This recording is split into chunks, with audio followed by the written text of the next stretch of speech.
to spend the webinar with us this afternoon.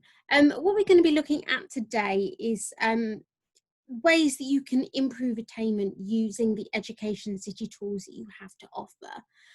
So essentially what we're going to be looking at are the obviously Education City tools that you can use to help you do this, the assessments that we have available that will help you in those areas, and then also the success tracker in terms of monitoring the attainment and reporting from that.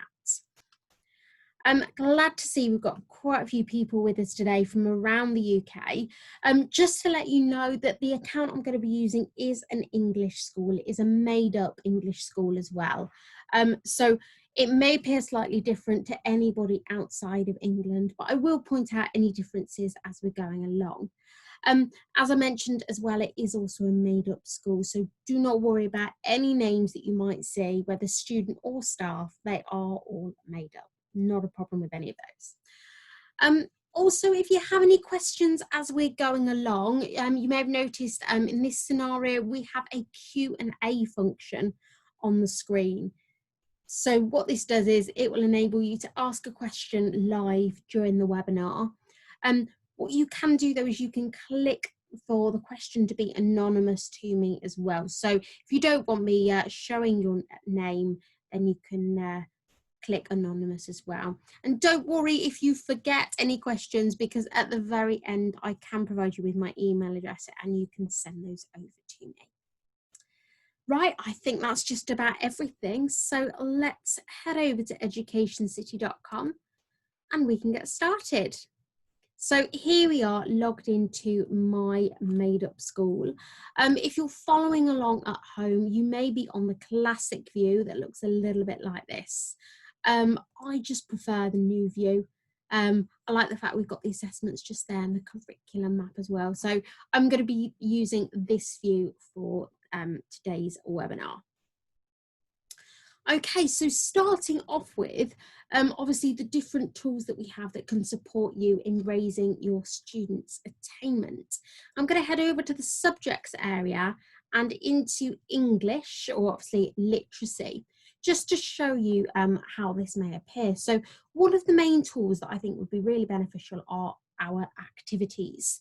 If you didn't know previously, they are marked for you as long as students are logged in. This means that the students will see, particularly in the older year groups, they will see their score there and then.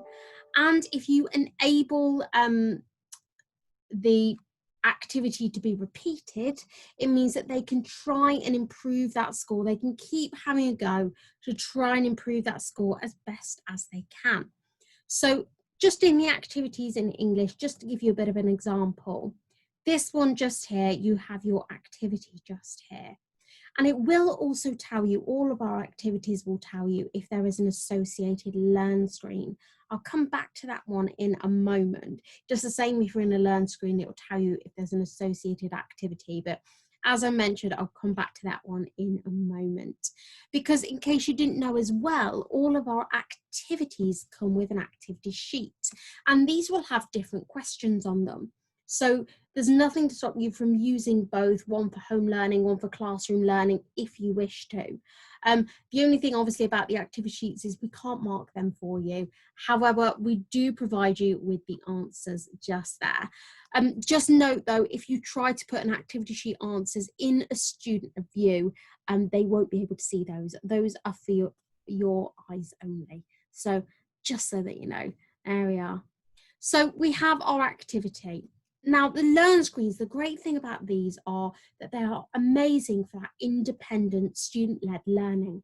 It enables students to go over something in their own time, at their own pace, monitor it, go through it, have a go at the activity. If they don't get the activity, they can go back through the learn screen to try and refresh that learning. So just to give you a bit of an example with this one, you'll find a lot of learn screens will follow this particular format where you have the play, rewind, fast forward functions available to you as part of like a video.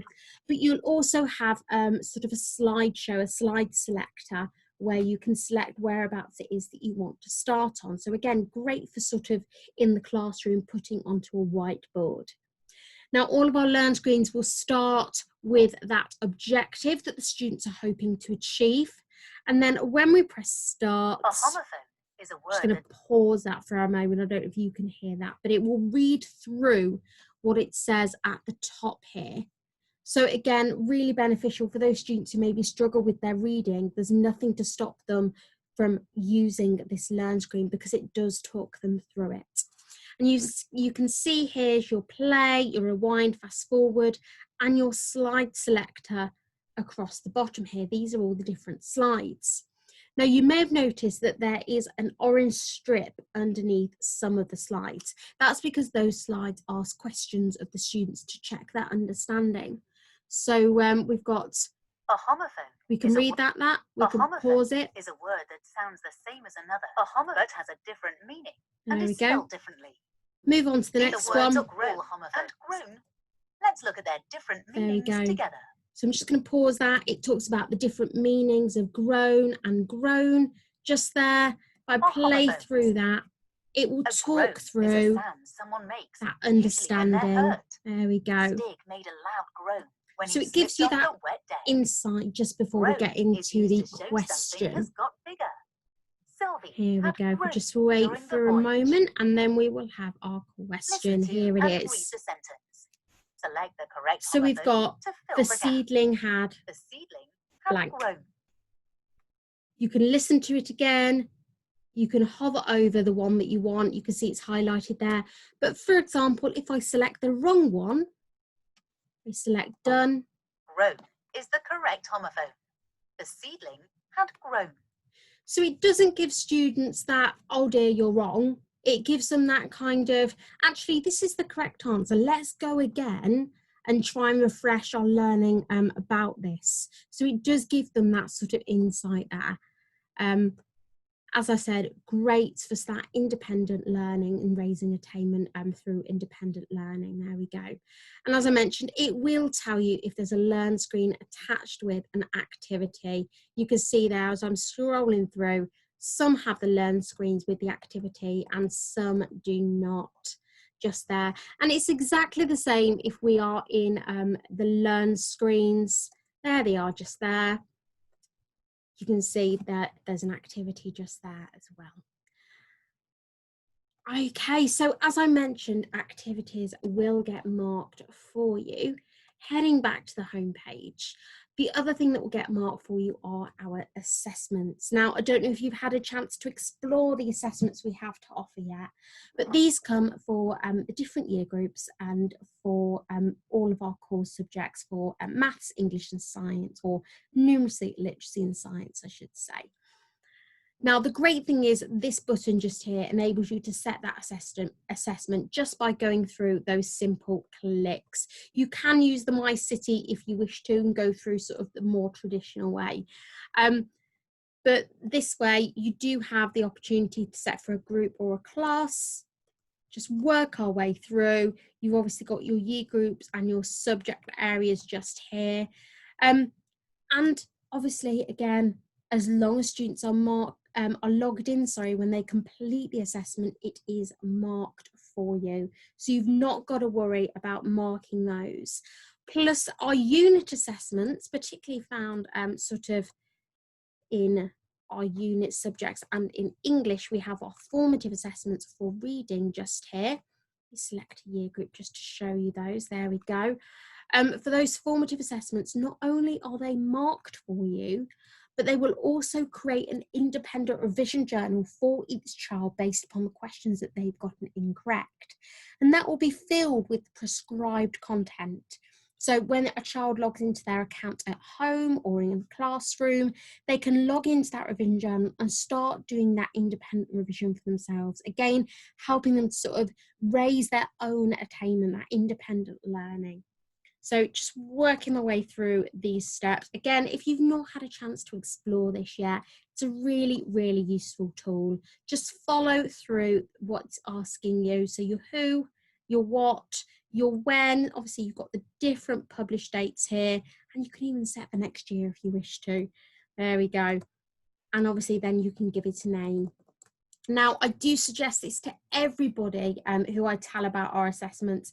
It's always worthwhile popping the date that the assessment's going to take place in, because then if you use that same assessment more than once, you can then look at comparative data within the success tracker area. So I'm just going to pop in diary. Obviously, you know what you're doing just here. There we go. And then finish. And there we go. That's that assessment set. And that's one reason why I absolutely love this, because it does it automatically for you. And then all you've got to do is wait for the students to complete the assessment, and then you can start monitoring whereabouts they are at. So heading over to the success tracker over here, we can have a look. We've got the which dates you want to look between. So if you have set a specific assessment between 2 dates, for example, you can have a look between those 2 dates. Or you could have a look for a term, a half term, an academic year, a key stage, whatever you want to look for. Those dates you can set just there. And once again, you do have that grouping function to have a look at the different groups just there as well. So I'm going to click go. I'm going to have a look at that data. So you can see here, I've got a mixture of assessments and activities going on. And we can sort of filter down there, just having a look at the activities or just having a look at those assessments. We can also filter via the surname. So if you do want to export this data, which you can do for reporting, you can do that. And if I just click on that button, you'll see down here it opens up an Excel spreadsheet. So one of the benefits of that is obviously you can change the columns depending upon which tracking system you use within your school, but it will print out the data as seen here. Benefit again is that you can edit the columns that you see. So if I don't want to see the class name or the year group or the content title, maybe I'm not really bothered about when it was completed or how it was accessed, but I want to see the score. And actually, I'm going to be doing some comparative data about the youngest in my year group and the oldest in my year group. I could have a look at the date of birth. I could also have a look if they'd done an assessment, the duration of it, the questions available, the questions attempted and not attempted, or if I'm looking at the activities completed throughout the academic year, I might want to look at which curriculum objectives have been met by those activities. And then if I click on OK, you'll see here all of those columns have now changed. Once again, I could just have a look at activities, and I can have a look at which students have completed which activities just here. But if I look at assessments, we can scroll over to this right-hand side using the filter button. There we go. And you can start to see the questions available, attempted, not attempted, just there, and start to get a bit of an insight as to whereabouts your pupils are at. So somebody like Elizabeth just here at the bottom, she attempted all 25 questions. There we go. But if I scroll over here, she only got 84%. So we can click onto that and we can have a look at those incorrectly answered questions just here and see whereabouts these gaps lies with her. So we can see here. So those number sentences are a bit of an issue. We can work on those with her. We can maybe pop tools into a My City to send home for her. But remember, this was a formative assessment, so the computer has already created that independent revision journal for the student based upon those questions that they got incorrect. And if it will let me, there we go, we can even open that up and have a look at those answers. And as we saw, we've got the commutative law just here, commutative law again, because she struggled with those number sentences just there, as well as some simple fraction tools. There we go. Maybe you have a look at that and you find that she's been doing a lot of those. You could also print her off a certificate as well. Depends how you're feeling that day.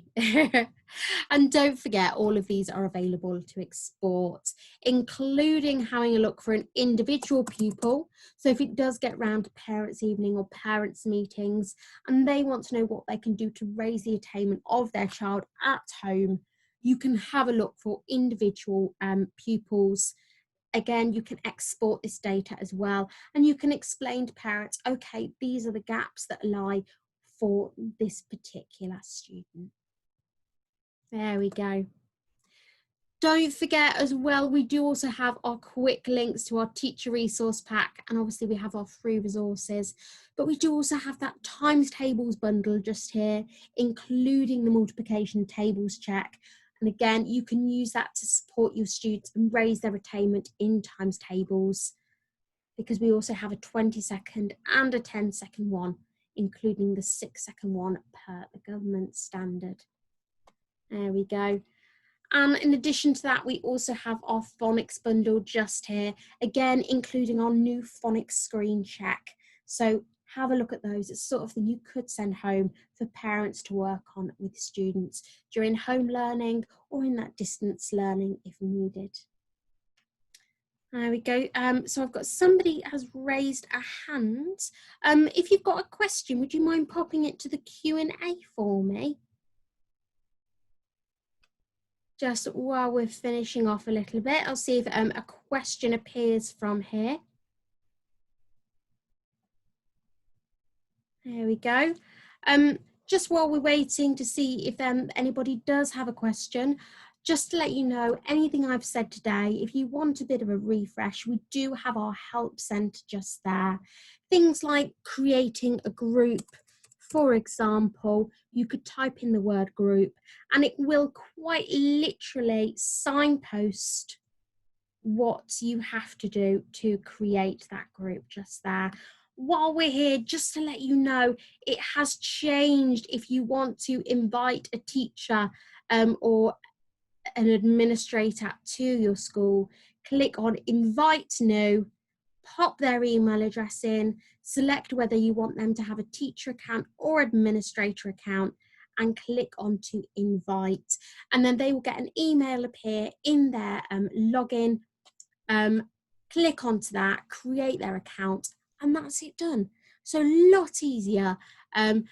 Simplified that for everybody as well. There we go. Doesn't look like we've got any questions just here, but I have noticed that somebody has just joined us. Not to worry, because as always, this webinar is being recorded and you can have a look at all of our webinars, including this one, on our website. Just head to educationcity.com/webinars and you will find all of our recorded webinars and our upcoming webinars as well, if you wish to have a look at those. I know we've got one coming up that's going to have a look at those contingency plans for schools. So waiting, just see if anybody else has got a question. If not, you can always send a question over to me at customerservice@educationcity.com. That's customerservice@educationcity.com. And any questions about this webinar, anything else to do with Education City, or indeed future webinars, please do get in touch. Until next time then, do take care and stay safe. Bye-bye.